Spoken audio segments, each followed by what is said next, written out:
Ja, jeg kan jo se, at du matcher nogle af de ting, vi søger. Så er det muligt, du kan fortælle lidt om dig selv? Ja, selvfølgelig. Lige siden jeg gik ud i gymnasiet, har jeg jo haft adskillige ledende stillinger inden for det danske erhvervsliv. Og jeg ser jo selvfølgelig mig selv som en ledende skikkelse fremover. Og jeg kunne da sagtens forestille mig, at ingen længe så sad jeg i din stol.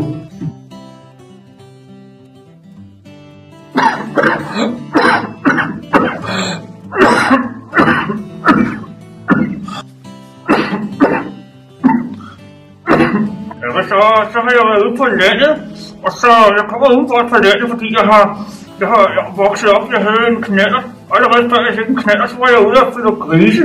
Og det der grise, du kan så godt lide små grise i det hele taget. Jeg elsker de der små grise, de er så sjove.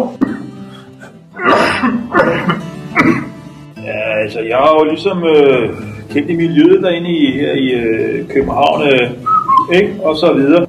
Og normalt, ikke? Så har jeg jo kørt mobildiskotek dengang sammen med en af mine venner, der hed Kasper, ikke?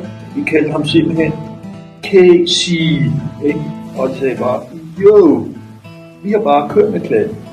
Og kort efter jeg bestod eksamen som professor ved atomfysik ved det danske tekniske universitet, hvor vi blandt andet forskede i, hvordan neutroner og atomer forholdt sig hinanden i forbindelse med, når man ligesom forestiller, når man koger kartofler. Så har jeg jo også, det var jo min store passion, så har undervist jeg jo også i forskellige russiske elever i, hvordan det var ledes af regneovne opfører sig, når det regnede.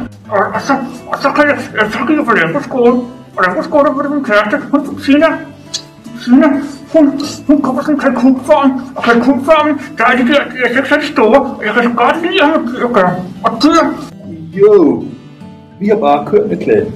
Jeg siger her, mester, vi har svinget, vi har fået taget til at løfte så mange. Rent er jeg jo egentlig uddannet kok, men jeg har jo været med i forskellige shows, og jeg vil sige, at det har jo været en oplevelse. Det har været en oplevelse til altid og ligesom at være i vælten, fordi jeg har jo også igennem min lange karriere, der har jeg været med i Stjerne for en aften, eller jeg skal sige Stjerne for en aften, jeg vil sige, det var nærmere Stjerne på et minut. Jeg kom jo ikke rigtig til, fordi jeg var simpelthen overkvalificeret, fordi det bare så min look og min tegn i det hele, så kunne de jo godt se, at der ligesom der var mere mellem himmel og jord, fordi... Ja, jeg er altså født i et kollektiv inde i København, ikke?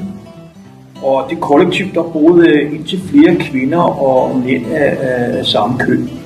Og det var jo rigtig, rigtig sjovt, fordi vi havde et fælles køkken. Og det fælles køkken, der spiste vi de der økologiske ris. Det var når nogle af vores familie, de kom fra Indien, og de kørte ned i sådan en folkevognsrugbrød. Det kunne vi godt lide. Så lavede vi de der ris. Og det var jo ganske interessant, men det var ikke tiltragt det store publikum. Publikum synes jo ikke, det var, men det var jo nogle ganske få. Og så nogle gange, så gik vi ind i København, og så var vi med til de der strejker.